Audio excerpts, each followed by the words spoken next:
If you've ever come home from a long day of work, kicked off your shoes, and turned on a baseball game under the stadium lights, there's a small Kansas town you owe a thank you to. And by the end of this video, you'll know exactly why. Picture a small Kansas town in the spring of 1930. Independence, Kansas. Population around 12,000. The Great Depression has just begun. Folks are losing jobs, money is tight, and baseball, America's beloved pastime, is in trouble too. You see, back then, every single baseball game was played in the afternoon, and if you were lucky enough to still have a job, that meant you couldn't go. The bleachers sat empty. The minor leagues were dying. But on the night of April 28, 1930, one stubborn man and one tiny team are about to change everything. His name is Marvin Truby. He owns the Independence Producers, a Class C minor league team, and he has an idea so wild that experts laugh at it. What if, he says, we play baseball at night? Truby buys massive light projectors from a company up in Council Bluffs, Iowa. He builds steel pipe towers, 60 feet tall, and stands them around the field. The whole town comes out to watch the workers raise them up. And on this very night, in 1930, the lights flip on. Have you ever flipped a switch and watched a room come alive with light? Now imagine that, but it's a whole baseball field, glowing like a small sun in the dark. People drove in from miles around just to see it. The Producers played the Muskogee Chiefs that night. And here's the funny part. They lost 13-3. Not exactly a fairy tale ending.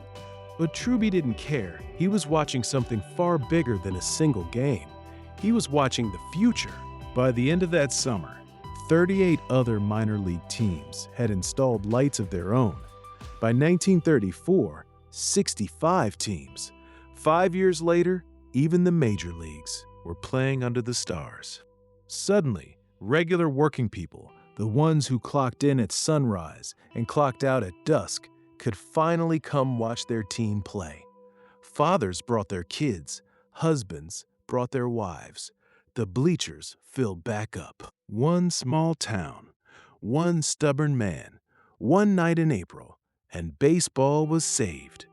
So why does this matter to you and me, sitting here almost 100 years later? Because every time you settle in to watch a Friday night game, every time you hear the crack of a bat under the glow of stadium lights, every time you cheer with a crowd of strangers who feel like family, you're living inside someone else's dream. Marvin Truby didn't know he was making history that night. He just had an idea and the courage to try it. And that brings me to a question I'd love for you to sit with today. What dreams are quietly tucked inside your own heart? What memories of summer nights, ballpark, hot dogs, or your dad teaching you how to catch a fly ball are you carrying around, just waiting to be told? Those memories are treasures, my friend.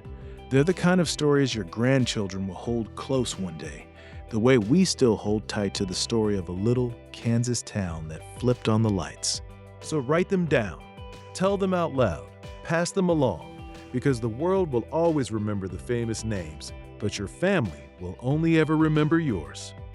If stories like this one warm your heart, come join our History Sparks family. Subscribe today, and let's gather right here every single day, sparking a little piece of history together.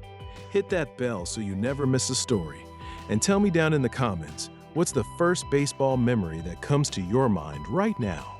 I'll see you tomorrow.